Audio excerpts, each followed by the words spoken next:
I don't know what I'm doing. Okay. That is one word. Why am I... The Mastermind. There we go. I don't know. Hello, hello, hello.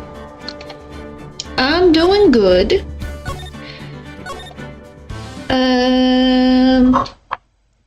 Been interesting. Hello, I am doing good. Hello, hello. Hopefully you guys are doing good too.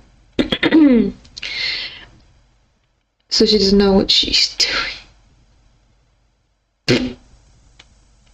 What do you mean? Alright.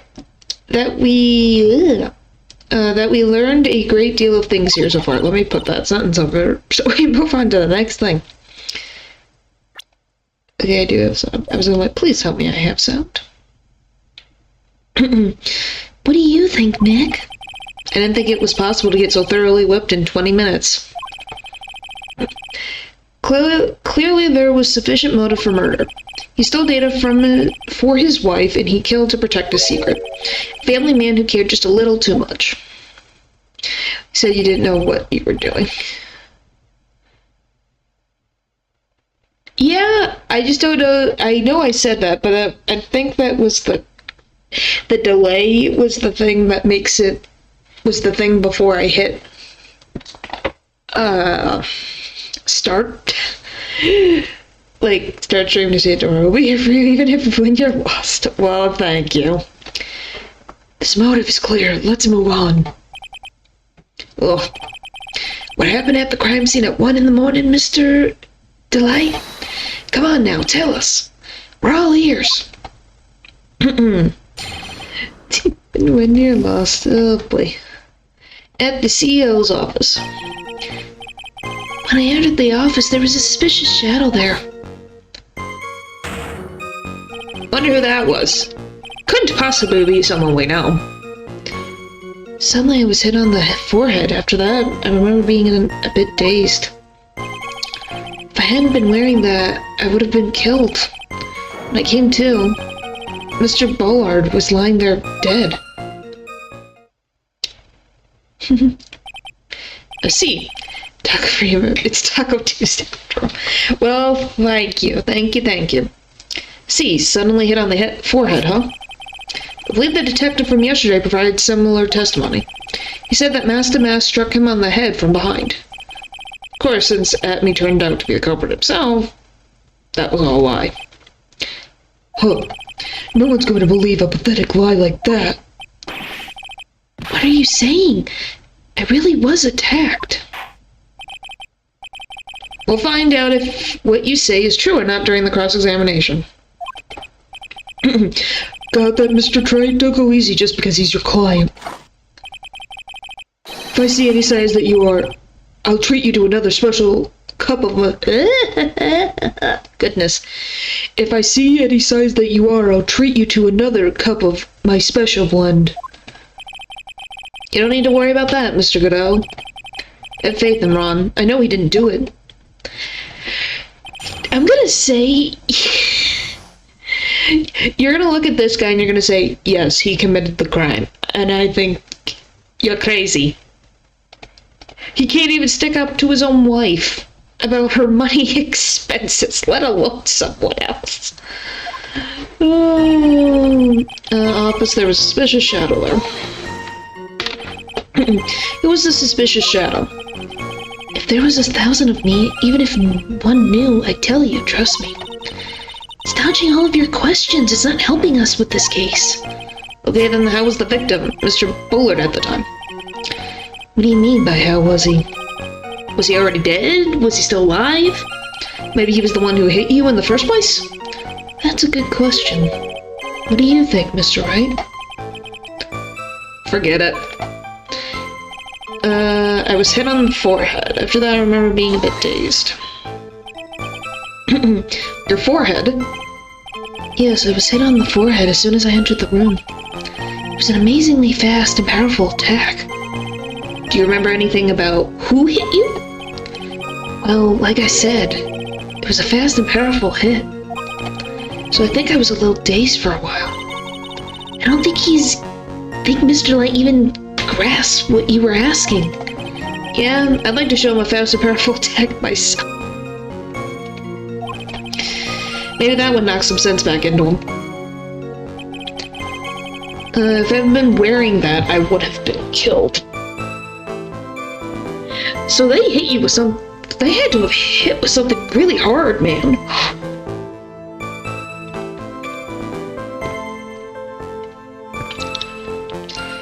Like frick. Could you please clarify what you are referring to? Why, my Master Mask costume, of course. Wait just a moment. Master Mask?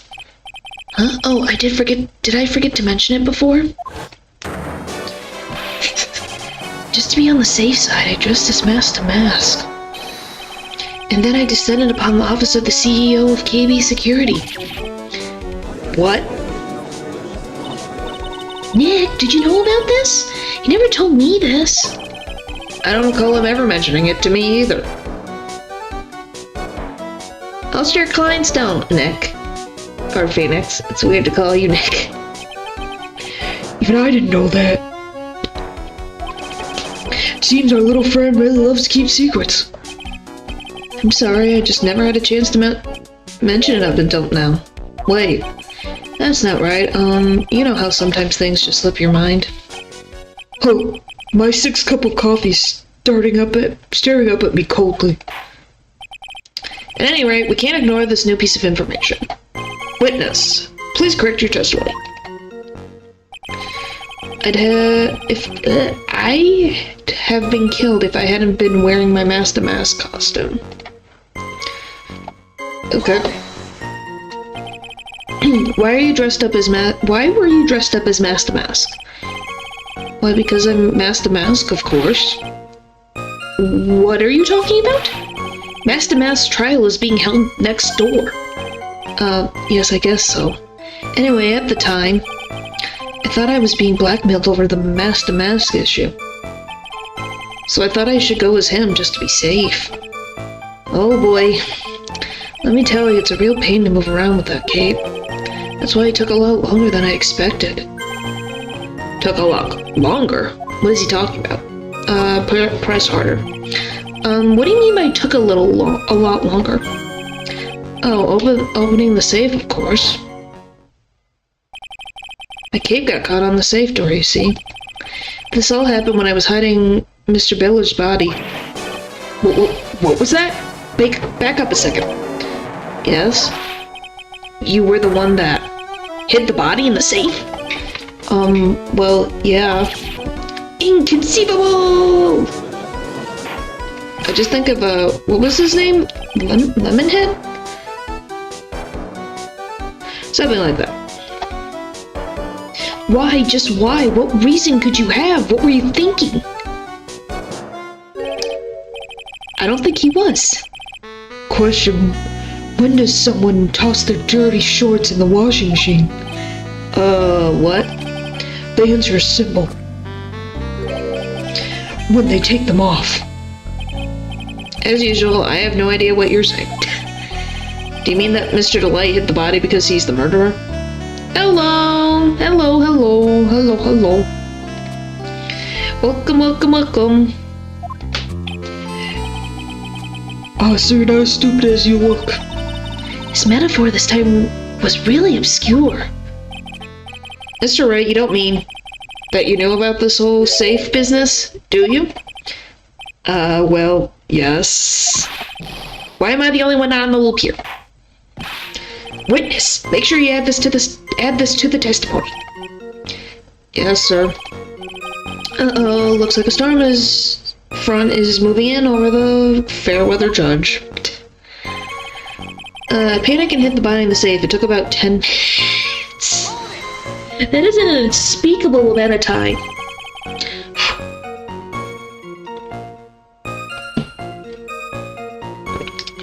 Why did that tape? I know that you had a cape, but man. Do we have autopsy? Blunt force trauma to the head. That's Master Mask publicity photo. Okay, we don't have anything else. Why'd you hide the body in the safe anyway? Well, because it wouldn't fit in a drawer. I wanna smack my head. Because of what? Why are you like this? That's not exactly what I meant. Finally taking some well-deserved break. Well, that's good. That's good. Always good to take a break. When I saw that corpse, I kinda lost it. I thought, if they find his corpse, they'll think I did it. Huh? I think you had a simpler reason than that. It's because you killed him. That's why you spent 10 minutes hiding the body. That certainly makes more sense. Hold on. 10 minutes? What is it, Nick? I just had a thought. Under those circumstances, would you normally try to hide the body? And spend 10 whole minutes to do it? Under those circumstances? What circumstances? Oh! Hey, Nick, if you think his behavior was so strange, why don't you present some evidence that would show just what those circumstances were? That's it. I'll take a look at the court record and present some evidence. We heard this from Mr. Delight yesterday, didn't we? There's not much in this testimony either. I bet you he's still hiding something. I wouldn't be surprised, but we'll just have to draw it out of him. Just hope he doesn't make things any more complicated. Well, he's already done that. When I came to, he was lying there dead. Panic and hid the body in a safe. It took about 10 minutes.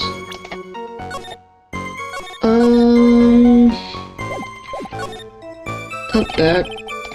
Nope.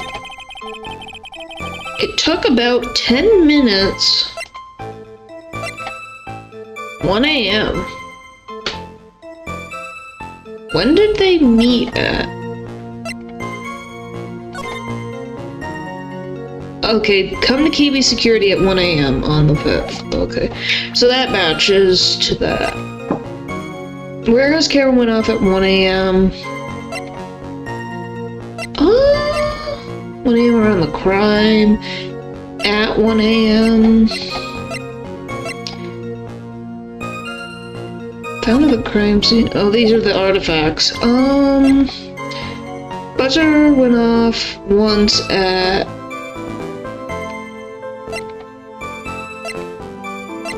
Because none of these are a thing. This one, there are no fingerprints on it.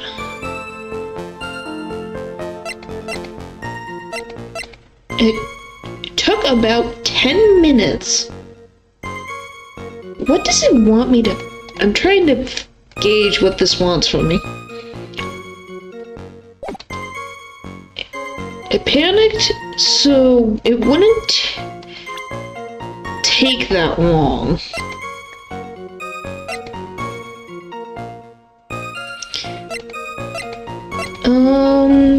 It's wrong delay, that doesn't matter to me. Because these match. Is it this? Did I get it? Oh wow, I did. I had no idea. Your Honor, could you please take a look at this record? Oh my goodness. Oh, these are the artifacts. It took about 10 minutes. What does it want me to... I'm trying to gauge what this wants from me.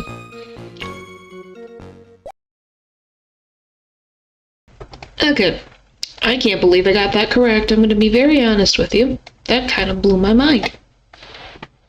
And what might this be? The record for the emergency buzzer that connects the CEO's office to security. If the button in the office is pressed, a security team is supposed to come running. And according to this record, the buzzer was pushed once, at 1:02 a.m. What? If Mr. Rondelay truly was the murderer, he would have ran as soon as that buzzer sounded. After all, a security guard would have been heading his way. Oh, let's remember who we are dealing with here. He probably had no idea there were security personnel in the building. He worked there, so why wouldn't he know? Up until 1 year ago, my client was working as chief of security. There's no way he wouldn't have known about them.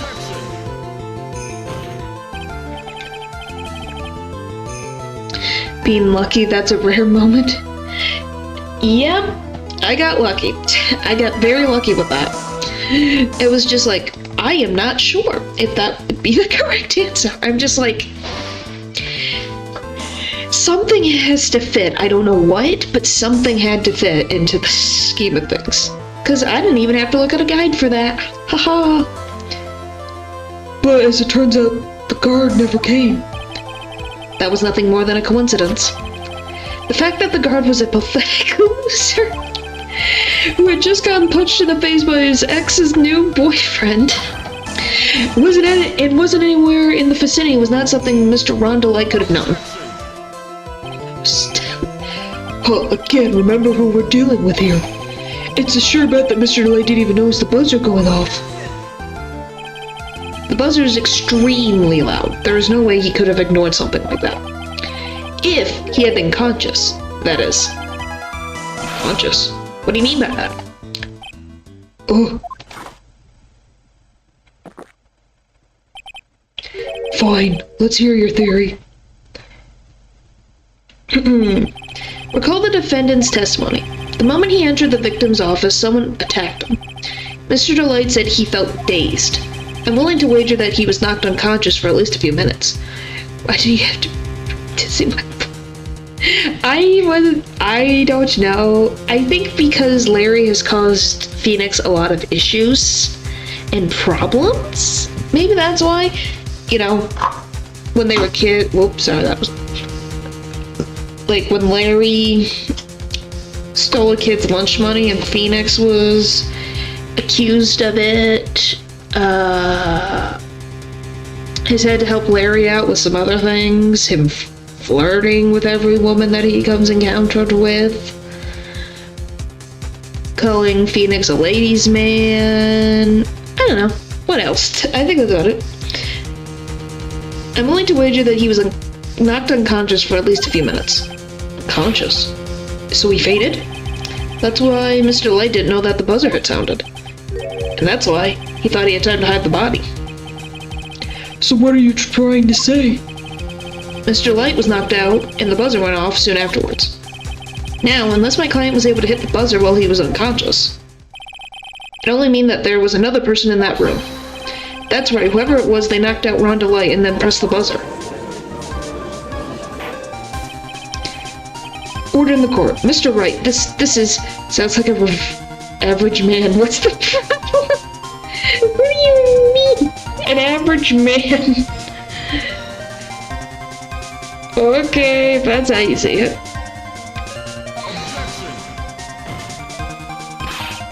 This is preposterous. It was this kid. Roy DeLay, he's the one who killed Kane Bullard. Then who pressed the buzzer? It was... the victim, of course. He pressed the buzzer when the defendant attacked him. He didn't die right away. He must have held on long enough to push that button. Ugh. So Kane Bullard sounded the buzzer himself. What is your opinion on this, Mr. Wright? I need to prove that the real criminal was there at the scene, but how?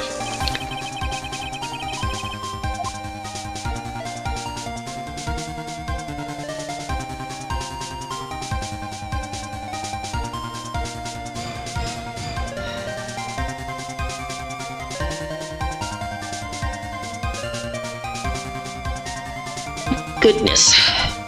Can you prove that it wasn't... Can I prove that it wasn't Kane Bullard who sounded the buzzer? Yes. The defense opinion is this, Your Honor. This piece of evidence proves that it wasn't the victim who sounded the buzzer. What is it? The buzzer went off once. Blackmail letters. There was something that said there was no fingerprints.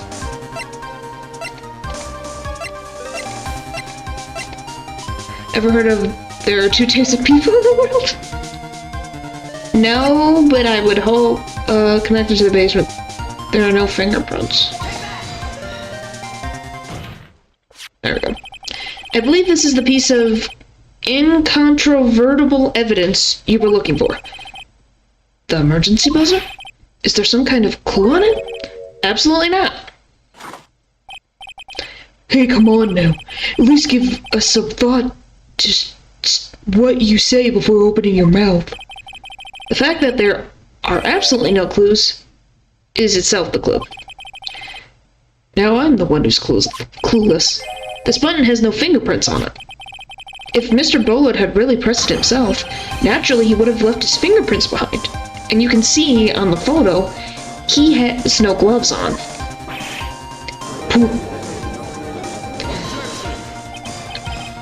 Rhonda Light obviously wiped them off.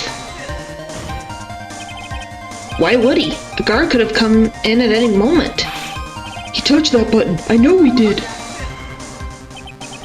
The defendant, Mr. Delight, was dressed as Master Mask. And Master Mask always wears gloves.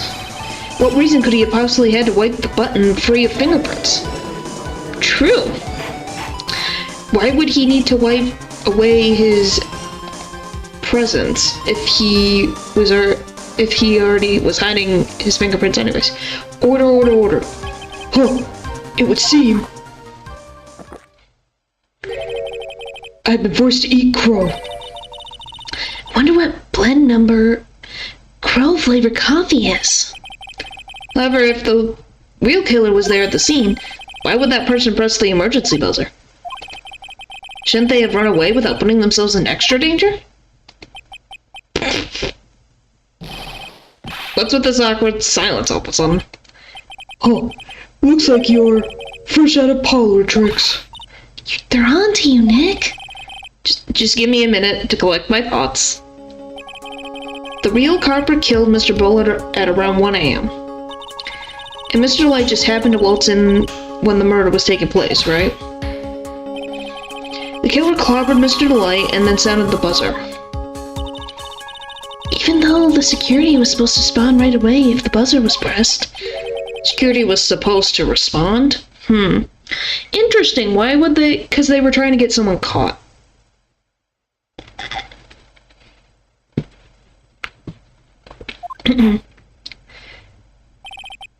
Time's up, Mr. Wright. Let's hear what you have to say. Very well, then. Let me save.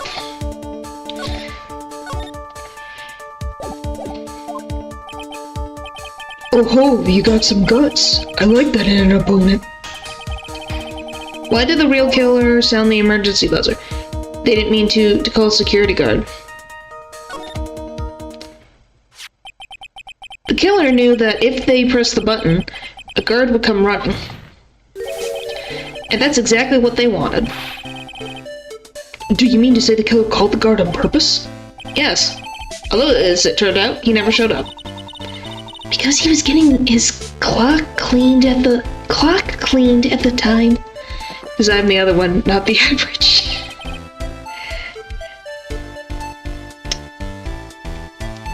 Well, that's your opinion. I'm above naturals for a reason.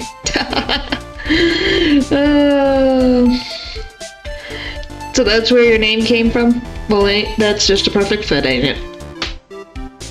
Oh, what a touching story. You're saying the killer had a change of heart and called the guard to turn himself in? No. No, I'm not. When that buzzer sounded, there were 3 people in that office. The victim, Kay Bullard, who was already dead. The defendant, Rhonda Light, who was out cold. And the third person, the real killer. Hypothetically, yes. Now then, in this situation, if the real killer made an escape, what would happen? The only ones left in that room would be the victim and Rhonda Light. And if any security guards came running in at that time, they would think that I'm the killer. Yes, that was precisely the real killer's objective. To frame Rhonda Light for the murder. Well, he recovered quickly.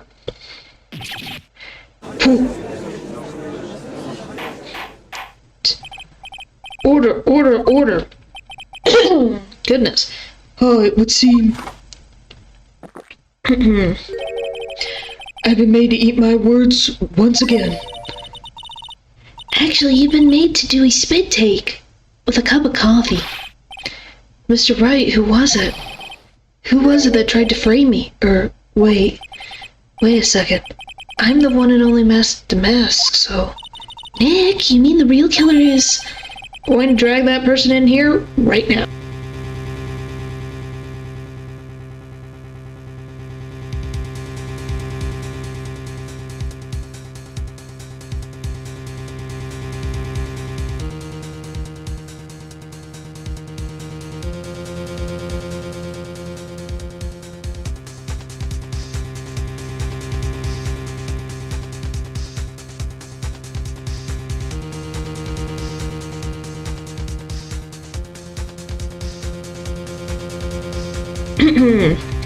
Alright. But, who is it? I don't have any solid proof yet. But think about it. The killer knew Mr. Delight's identity. They also knew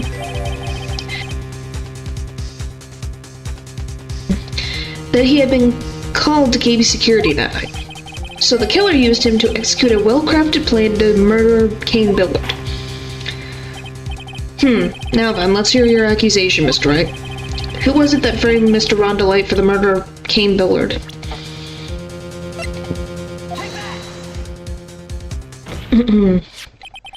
Detective Luke at me.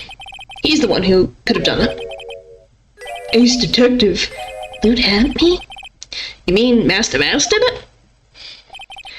Your Honor, the person tried in the court next to us is not Master Mask at all. He is, in actuality, the true murderer of Kane Bullard.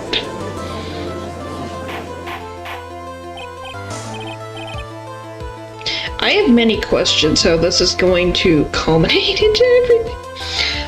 Order, Mr. Wright, explain yourself. The theft and murder. Which is the more serious crime? Not even close. Murder is the more serious crime, of course. It's a capital crime subject to a capital punishment. Please remember the trial from yesterday, if you would. When Luke at me confessed, there was a huge commotion in the courtroom. Of course, famous detective was unmasked as, Master Mask. Instead of being convicted of murder, he was found guilty of grand larceny. That was his true objective all along. To be found guilty. Master Mask had the perfect alibi for when the murder took place. He was stealing the urn at Lordly Taylor. In other words, being found guilty as Master Mask was Luke Atmey's airtight, watertight, and unassailable alibi. A guilty verdict as an alibi? Hey, crazy people do crazy things for things that they want. You know, it's almost time. For what? For Luke Atmey's verdict. It was a pretty simple trial, after all. If we're going to stop his trial and stall that one, we need to do it now. Of course, that's assuming you have proof that the detective was the one who committed the murder. Luke Atmey's trial has indeed attracted the attention of the entire country. If we were to intrude and fail to provide adequate proof of his true crime, Mr. Delight would be left with no grounds for appeal. Am I really sure about this?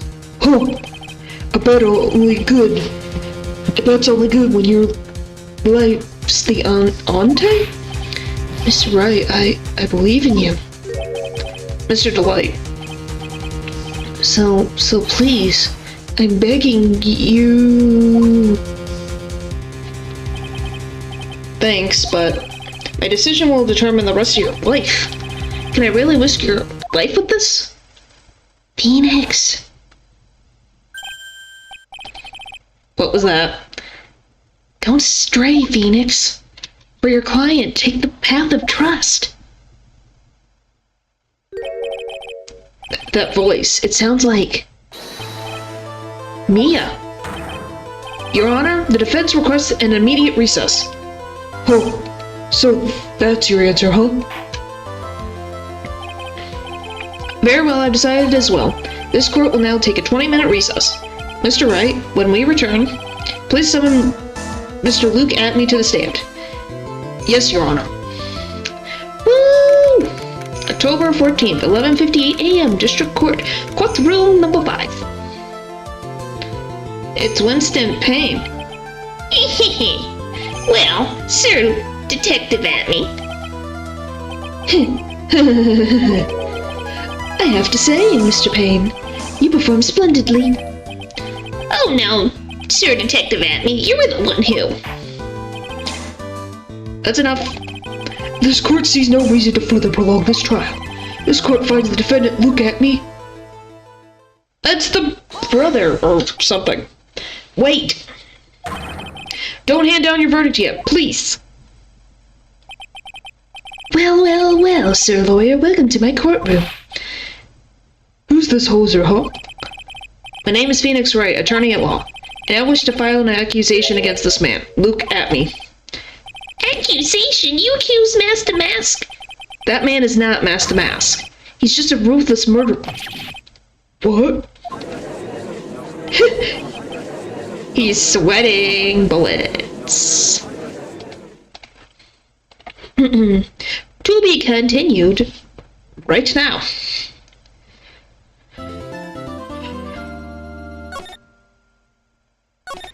Okay, time for the epic second half. October 14th, 12:14 p.m. District Court, Defendant Lobby number 4.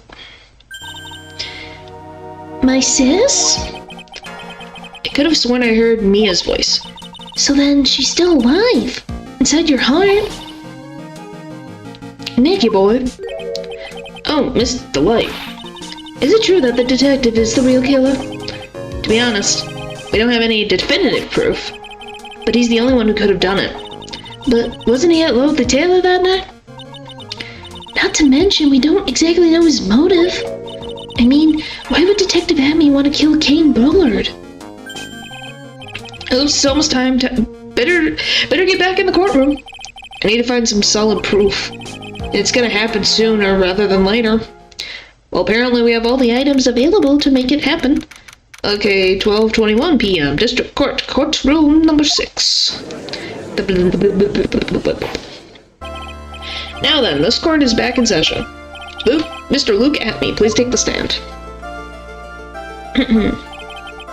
Well, how do you do, Sir Lawyer? I would never have thought to see you acting so recklessly. I couldn't let them hand down your verdict just yet. No, not when it would have given you your perfect alibi. An alibi by the name of Master Mask. I'm sorry, I'm afraid even the great Luke Atme has no idea what you mean. Of course, I have been in the next courtroom ever since 10 o'clock this morning. I'm afraid there's no way I could have known what's been going on in here. You've been in the defendant's seat all day long, correct? Being tried as Master Mask? Indeed, it's truly child's play to fool the ignorant masses. Not only did the poor fools ask me to protect their valuables, they even gave me a generous reward upon returning their own property to them. Take this red diamond ring that sparkles upon my divine finger, for example. So you continue to insist that you are, in fact, Master Mask? Of course. Very well then, Luke Atme, let us begin with the simple question.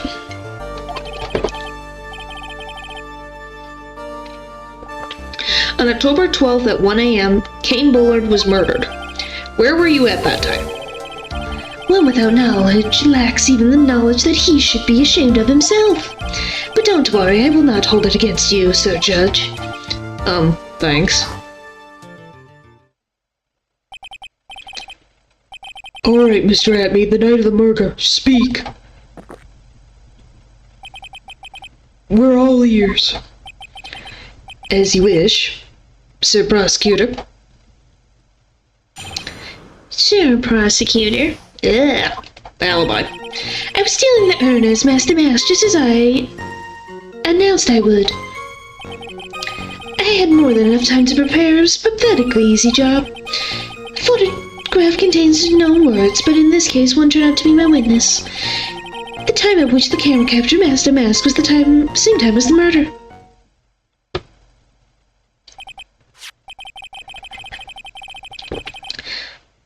It seems the main point of discussion will be the photo of the crime scene.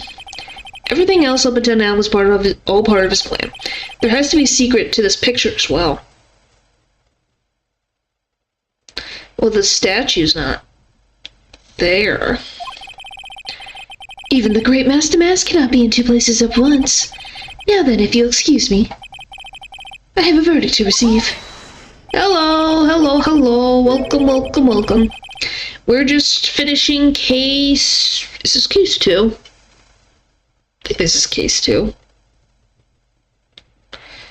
I can't believe that I am completely... What is it? Yeah, it is case 2. Unfortunately, Mr. Atme, we still have to do your cross-examination. A fool is too foolish to know that he is a fool. The reasons behind this man's actions is honestly ridiculous. Yeah, but he's crazy. You can't put logic in the mind of someone who is not logical. Like, he wants to take the fall for a theft and murder because when does it make as big of an offense?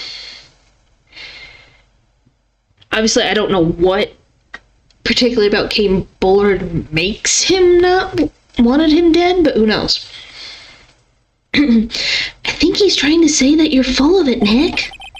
The only thing that's full of it is his alibi. Well, the date... Does it show the date? Okay, let me... I'm not presenting anything. I just want to look at... Yeah, there's no date on it. I had more than enough time to prepare. The photograph contains words, but most. When he speaks like someone in the 17th century, do you think he's normal? I said he wasn't normal. The time at which Master Mask captured the... I guess we'll just go... So if that alibi is false? Has to be, or he couldn't have killed Mr. Bullard at KB Security. But I'm not really spotting anything unusual. There are two possibilities. Either the Master Mask in the photo is fake, or the photo itself is.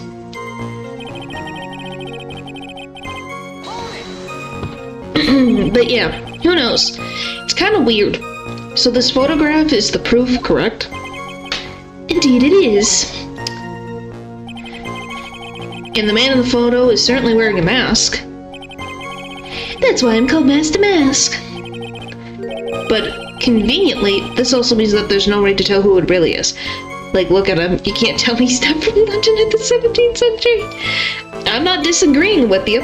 He's definitely got a look to him. And he talks like he is in older times. What do you mean? Oh, are you saying that this is not, in fact, Luke Atme? That it could be an accomplice dressed up as Master Mask to create an alibi? Oh, what an interesting idea. Are you saying that I, Lone Wolf Luke, had an accomplice? Shut up.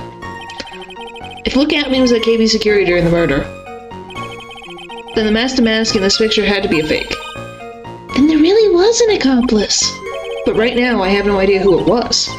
I don't have any idea right now either. Baseless objections are just what the guy wants. There's gotta be another way, and I'm going to find it. I'm just trying to be mature with his childish intentions. Yeah, more than enough time to prepare was a pathetically easy job. I believe Adrian Andrews hired you at one point. Oh, here we go. That's right. That was over 20 days ago, if I'm not mistaken. You sent the calling card to Lord Lee Taylor 10 days before the heist. That would mean you sent out the card after you began your security watch, right? Indeed, there was no reason why I couldn't do both jobs at once. It was the perfect opportunity to see my latest target. I see. You truly are evil, aren't you? Yes, evil is what I am. Hey, Nick, isn't there something odd about this? Hmm? Detective Atme was always proud of his ace detective skills, right? If the urn was stolen from Lordly Taylor while he was the only one watching it, he'd have no way to maintain his perfect ace detective persona. You know, that's true. It's kind of odd. A photograph contains no words, but blah blah blah blah. So, by photograph, you mean this piece of evidence here. Is that correct? Indeed it is. This is it. The very thing that proves I committed the crime. The very thing that proves you committed the crime. When you think about it, it's really odd. You see it almost as if you had this picture taken on purpose. He was simply caught by the very camera he had set up. We all have days like that. Do we? Do we really? Indeed, it turned out that there was no such thing as the perfect crime after all. Life is truly an ironic thing. A sad blue melody. Looks like I'd better gather more information for now. If he's truly the killer, there's gotta be something phony in that photo. The time at which the camera was captured matched to mask was the same time as the murder. I'm thinking it's this statement. If I'm wrong, I'm wrong, but that one just seems like the one I can actually, like, deal with certain things.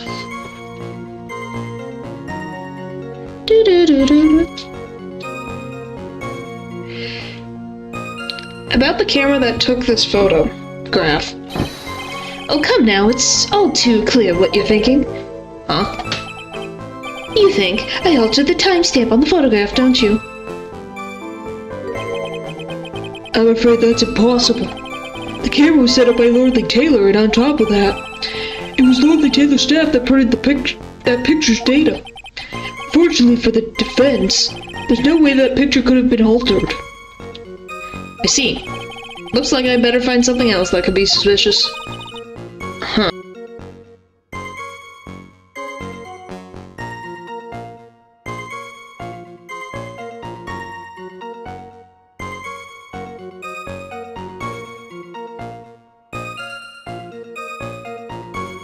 Ba-ba-bum.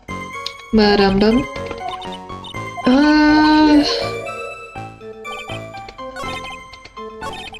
A photograph contains a word, but this turned out to be a witness.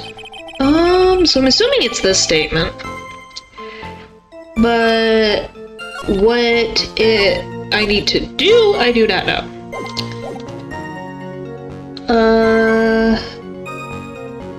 Contains words, but in this case, one turned out to be my witness.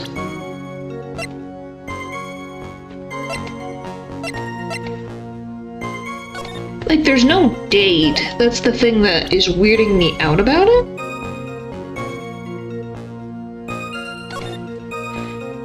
Cause, so I guess we'll just click it. Oh.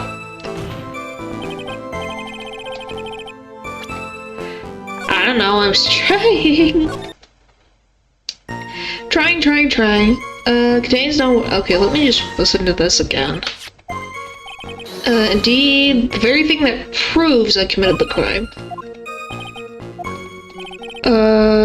Camera, no, I tampered with it. Huh. Yeah, the statue was there before. The night before, the statue was in front because, Adrian Andrews spilled paint. Come on, think long and hard about that night.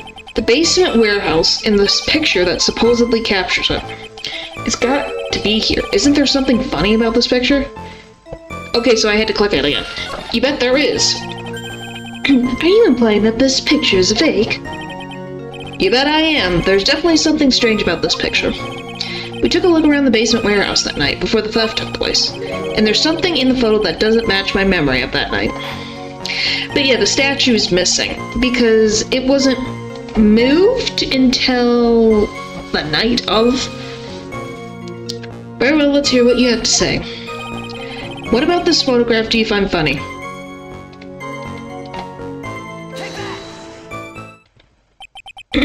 The funny part is right here. Why this? This is a blood stain. Ah, blood. Now this case is getting into it. Judge. Calm down. Hello. You changed your name. You changed your name.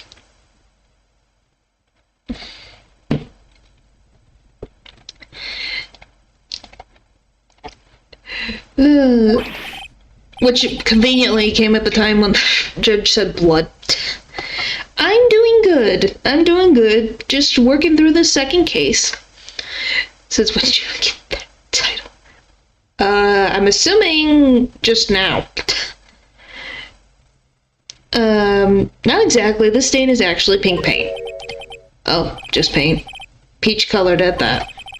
From blood to peaches, the judge sure loves going on his wild tangents. The problem with this photograph is not the paint. The problem is when you consider the layout of the basement warehouse. Turns out that something that should be there is nowhere to be seen.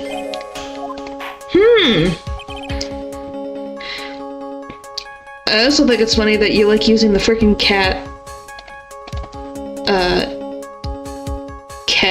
images now. Well, Mr. Wright? Did you kill Dracula? What's supposed to be in this picture instead of the paint stains? Ami Faye. The supervisor of the treasure exhibit stated the following. Well, there's a good reason for that. On the day of the crime, around noon, that golden statue just happened to arrive at the mountain training hall. I realized that the statue would be the perfect size for covering up the bloodstains. That's why I put it where you first saw it. I myself was there the night the theft took place and saw the statue in that spot. If this picture was truly taken on that night, then the statue should have been there. But when I went there the day after the theft, that statue of the hag was sitting in the corner. Perhaps it is somehow pushed there, but accidentally? You're gonna push a giant statue out of the way. For no reason? That's weird. Your Honor, the statue is slightly larger than yourself and quite heavy. It would have been more than accidental push to move it that distance. Huh. In that case, can you prove it?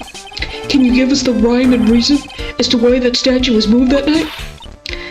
The supervisor, she's the girl from Fullmetal Alchemist. Why? Because she's got blonde hair? Can you do it, Nick? Can you do it, Nick? Never mind who moved it. The real question is, why did they move it? Well, Mr. Wright, I hope you're prepared with your answer. Now then, who was the one that moved the golden statue on the night of the crime?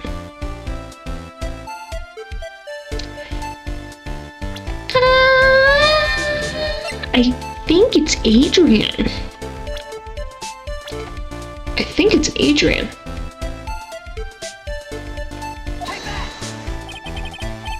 What do you think, Mr. Godot? I was wrong? I changed... Because I was joking with someone on Twitch because she said she's a demon girl and and said I was the Vampire King. I thought it would be funny if I changed my name to Vampire King. Hey, it's your choice. It's just funny. A man should be able to answer his own question, that's what I think. Right now I'm busy trying to come up with 2 answers of my own. Why is coffee black? And why is it bitter? Mr. I put it simply, you've messed up. Okay, I don't know. I just thought maybe it was Adrian Andrews. Alright, so we're just gonna...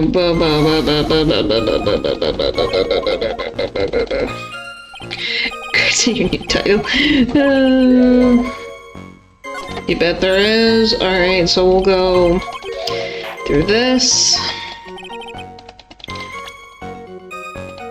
Give me this. Alright. Come on. I remember her name. It's Riza. Riza Hawkeye.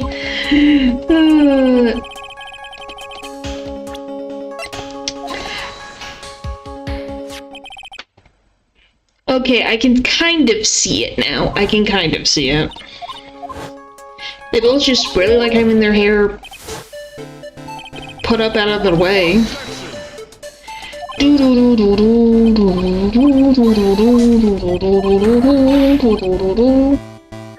Alright, we're gonna save right here.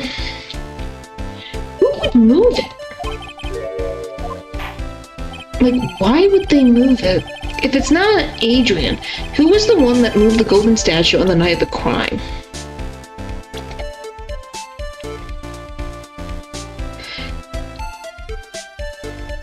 I'm on like oops.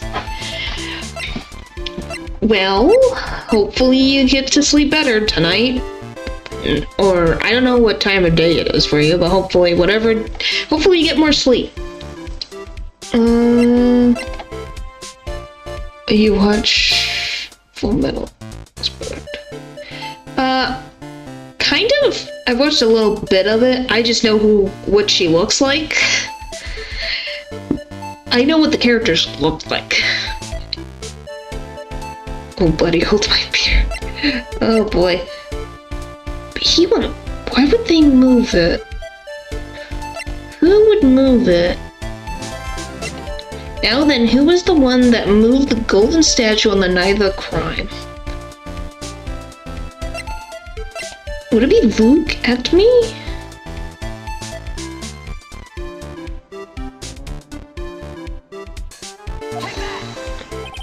I guess it was... Okay, I guess it was Luke at me. 9:27 p.m. for me. So yeah, hopefully you get a good night's sleep. Like a good night's sleep, The one who moved the statue is none other than Luke at me. Come now, Sir Lawyer. There you go again on one of your strange delusions. If you think about 4 hours sucks, what do you think about 4 days? Yeah, that's a whole saga we went through.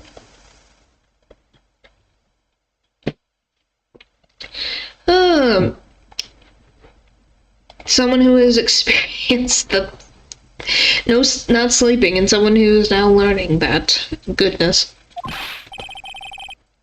Sleep all day, but I can't do that. Yeah, it just depends on the person. I could not sleep all day. Unless if I did a lot of, like, heavy labor, then I probably could sleep all day. But typically I have an alarm, so, you know. Mr. Wright, what basis do you have for your strange delusions? It's very simple. The witness was the only one in the basement warehouse that night. That is indeed very simple, however. Why would I want to move a heavy golden statue? The real reason for moving the golden statue, here's where our real battle begins. Well, Mr. Wright, what reason did the witness have to move that statue? The reason can be found here in this photograph.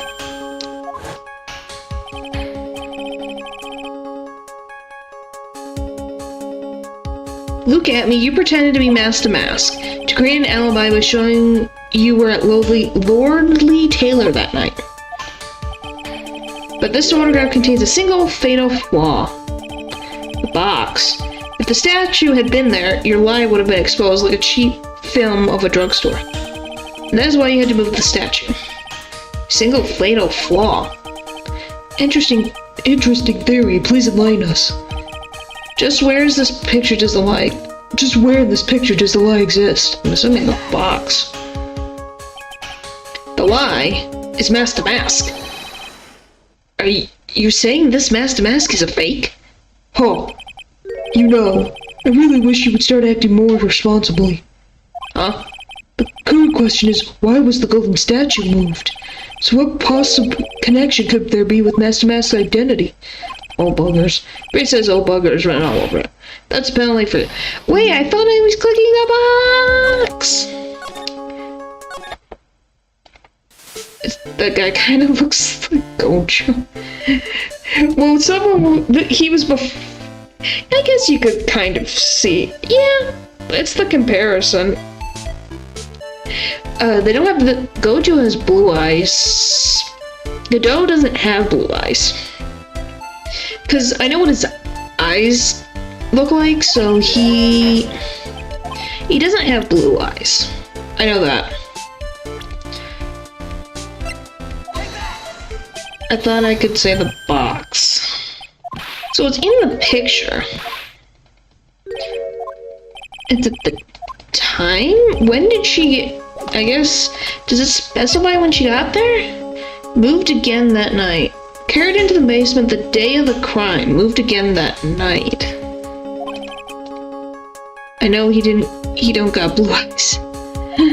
Well, so does that mean you know what Godot looks like? It's Gojo, but the unhonored one? Okay.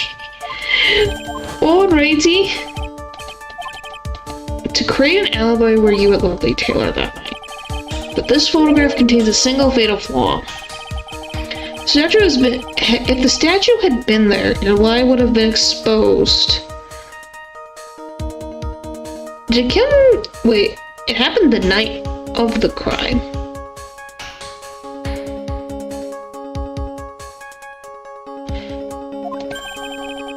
And that's why he had to move the statue. Are you... Because you're saying he did it ahead of time. I think. Just wherein does this lie exist?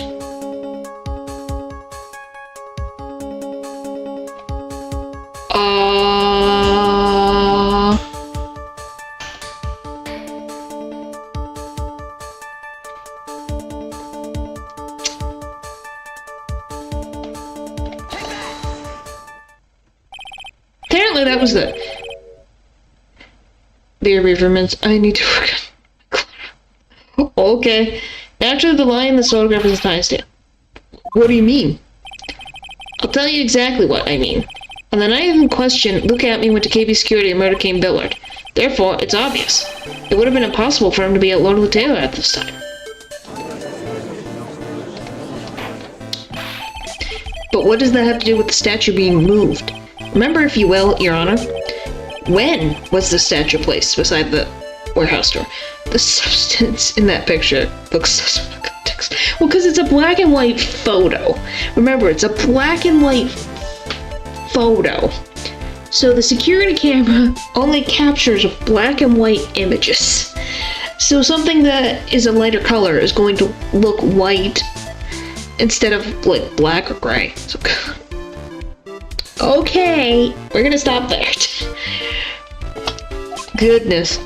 Well, the statue was taken down to the warehouse on the day of the crime, and it was placed there in order to cover up the paint. Exactly.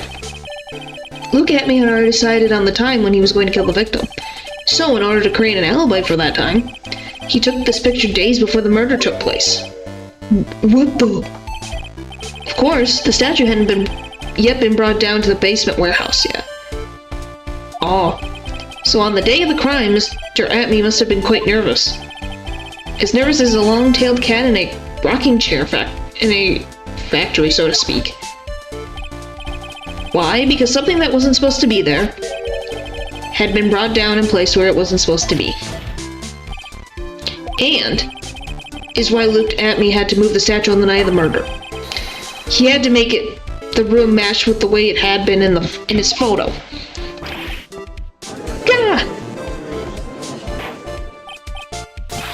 Order. Mr. Atme, is this true? One moment, Your Honor. Have you forgotten this? What's that? The data for the basement warehouse computer. According to this, the camera indeed did go off on the night of the crime. It's true that the camera had been set up by the Lordly Taylor staff. However, the program used to manage that data was yours. That alone would have allowed you to tamper with the data. True. Order. Mr. Godot, what is the meaning of this? We gotta slow down so we can drink some coffee. Godot, I warned you about making me wait. Now put that coffee down. My 11th cup. I promise to drink no more than 17 during a trial. Which means I'm still good till the last drop. However, the defense has a very good point. A good point? So what? We are all but travelers on the road of infinite points. I think he got his points mixed up with his other points. So you say this photograph was taken ahead of time, and that statue was moved in order to make it match? That's a very interesting idea. However, there's one point that can't be denied. Which is? That it's only a possibility. Men that are trapped by the chains of maybe. can never reach their dreams. That's very true. No way, don't fall for that, Your Honor. Hey, Mr. Damask. Yes? If there's no funny business in your actions as Master Mask, there should be no problem with you telling us your strategy, so let's hear it. Yes, please provide this court with your testimony about your plan to steal the sacred urn. The sacred urn heist. I first received the request from Lily Taylor about 20 days ago. The urn was placed in a box in Vasari. It was then sent to the warehouse. Hence, I was actually unable to see the urn for myself until the day of the crime. I knew it was extremely valuable treasure, so I sent my card 10 days beforehand. I then handled security by myself to ensure that my crime would go smoothly. At last, I held the urn in my hands for the first time at 1 a.m. on October 12th. That's pretty much all the stuff. That's pretty much all the stuff we've heard before, isn't it? Yeah, but we'll find the truth hidden in the nuggets of new information you gave. Witness, you're sure there's no mistakes this time? Zari. Never forgets to stop background music whenever he drinks coffee. Yep. Very well then, Mr. Wright, you may begin your cross-examination. Oh. Alright, I first received the request. Okay. You were asked to guard the urn by Miss Adrian Andrews, is that right? Indeed, it seemed that they had heard of my zargling reputation. That's a word. I see, Miss Andrews is still attracting the weirdos. You better watch out too, Maya. The urn was placed in a box and was sent to the warehouse. You mean this box? Yes, that pathetic box. Lady Andrews was especially taken with that urn, and she wouldn't let anyone enter the storeroom, not even me. Huh. Interesting new tidbit. Hence, I was actually unable to see the urn for myself until the day of the crime. So, you're sure that you had never seen the urn before? Indeed. You may ask Lady Andrews to confirm it for yourself. My security was focused entirely on the entrance to that warehouse. However, I looked at me, let no information whatsoever slip through my fingers. I knew it was an extremely valuable treasure, so I sent my card 10 days beforehand. You mean this calling card? That's right. This is, without a doubt, my calling card. I guess Mr. Light didn't make this after all. Of course, because Atme knew about the emblem. Making this card authentic would have been child's play for him. It held security that would crime go smoothly. Did no one enter the basement warehouse? Unfortunately, there were many different treasures being taken there. Thus, for a period of approximately 5 days, people were indeed going in and out of the warehouse. Last I held the urn in my hands for the first time at 1 a.m. on the 12th. This is the photo that proves that, huh? Indeed, to be honest, even if the photo was taken, I didn't think it would matter terribly much. Hey Nick, if this photo's a fake, Detective Abney might have stolen the urn whenever this was taken. That's true. You know, he's been saying that he never saw that urn until that night. If we can prove that he's lying there, we can wrap this up and put a bow on it. I need to take a good hard look at the court record. Not a lot to go on, is there? That detective has been covering his tracks. There's only one thing we need to prove in this cross-examination. That he took this photo well before the actual night of the crime. Alright then, how do we do that? There's only one thing that Atme stated very clearly. That he had never seen the urn before he stole it. We need to prove that he was lying. Okay, we see the quest, the urn, and then he has a super. At last I held the urn in my hands for the first time. Okay. No. I didn't want that. Get him back. Go back. I hate when you click one button and it just goes forward. Okay, present. Warehouse.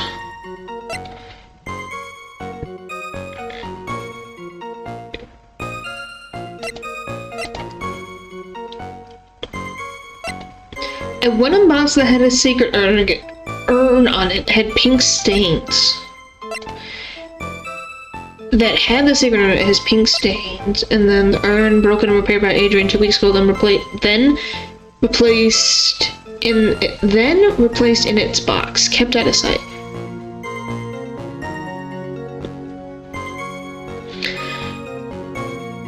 Broken and repaired, then placed in its box, kept out of sight. 2 weeks ago.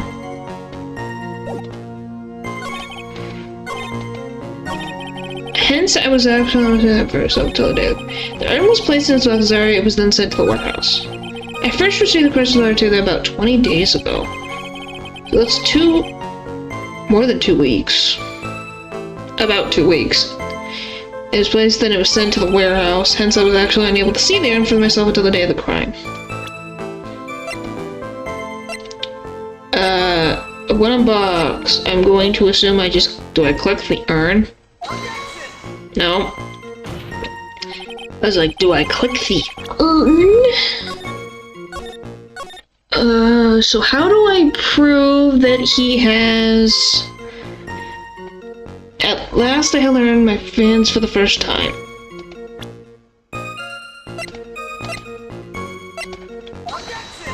No. I don't know.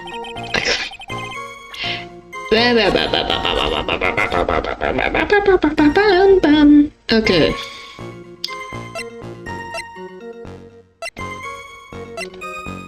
This? Is it this?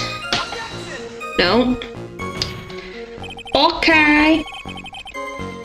I'm like,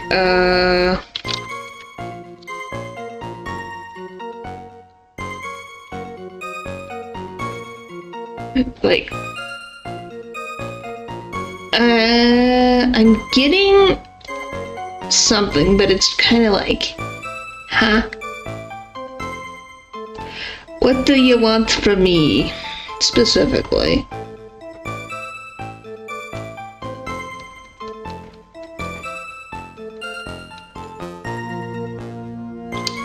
Bum bum ba da da da da da da da ba da da da. Wait.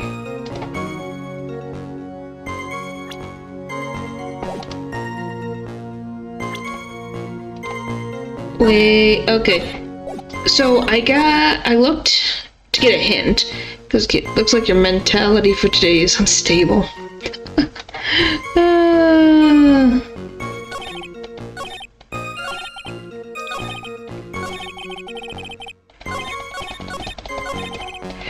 I think I'm fine.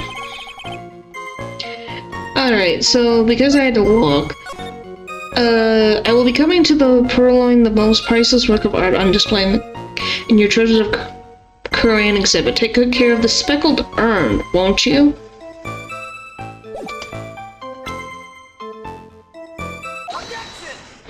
Okay, now that I see that, it's like, oh. Look at me, if you really are Master Mask, then you also wrote this calling card, correct? But of course. Is there a problem with that calling card? Allow me to read a passage from the calling card that Master Mask has written. Take good care of that speckled urn. Now the speckled here surely refers to this pink pattern on the sacred urn. Yes, that's true, but so what? Truth be told, there is no way that Master Mask could have known about this pattern. What do you mean? This pink spotted pattern on the urn is actually nothing more than paint stains. Paint stains? This urn has been through so much trouble. It's been broken twice. These stains did not appear, and the stains did not appear until after the urn had been taken to Lordly Taylor. I'm not finding this joke very funny, Mr. Wright. The day that the sacred urn was taken to the warehouse, the urn was broken due to human error, or should I say, an error-prone human. And that's when the pink paint got on the urn. Oh, you can't be serious. And yet this calling card clearly mentions the paint pattern. Which means Detective Atme had seen this urn long before the crime ever took place. In fact, he saw it when this fake photo was taken. Pooh. And because this photo is a fake, your alibi for the night of the murder no longer holds water. Yeah! Yay! Progression! The urn got shared twice and lifted down the tail. Yep! Witness, do you have anything to say for yourself? Alright, that did it. He's broken.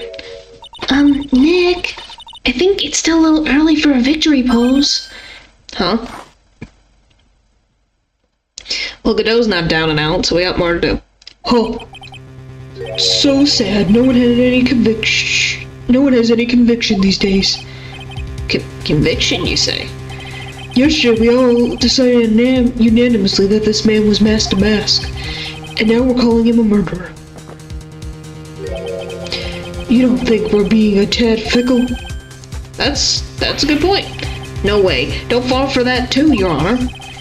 You see that look at me was the one who killed Kane Bullard. Then let me ask you this. Why would he do that? Yeah. An excellent point. Motive, Mr. Wright. Motive. Might you marry murderous motive manifest? Nick, he's getting his second wind. If he prepared an alibi and pinned this crime on Rondelette, as you say, he must have a very strong motive for murder. The only one with any motive we've seen is Rondelette. Isn't that right, Detective? Indeed, according to my own research, the boy's motive is clear. Without any motive, it's nearly impossible to prove guilt in a murder case. Now then, maybe you can enlighten us to what the defendant's motives were. I'd be honored to, sir, old-timer. They're doing everything they can to make Ron look suspicious. Despite our lack of hard information, this may be our only chance. Yeah, I don't know what the reason is. I think it's been a while since I watched this case. Motive for murder. Look at me, had no points of contact with the victim whatsoever. Kane Bullard decided to investigate Master Mask and simply mistook who he was. It was Mr. Bullard who wrote the blackmail letter and sent it to Rondelette. It was again Mr. Bullard who harbored a grudge against Mr. Light for his betrayal. Mr. Bullard's mistake is quite excusable. The defendant truly believes he is Master Mask. That is why Mr. Delight saw it fit to kill Kane Bullard. Truly a tragedy.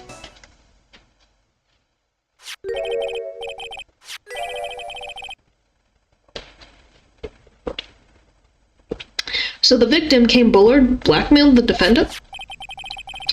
This is the blackmail letter we found in the defendant's apartment. Handwriting test confirms that Mr. Bullard was indeed the one who wrote the letter.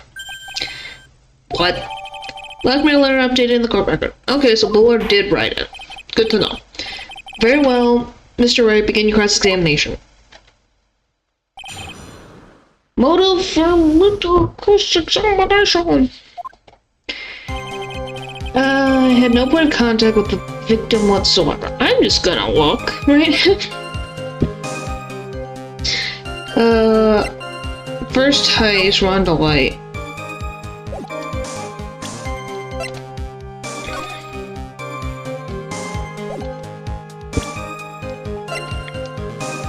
Okay, the buzzer runs testimony. Is directed by blackmail letters.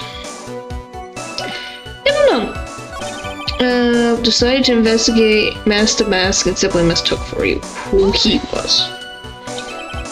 Mistook? That's right, mistook, from the Old Norse mistaka, meaning to take an error. That wasn't what I meant. Just who did the victim mistake Master Mask to be? Why, the answer is obvious.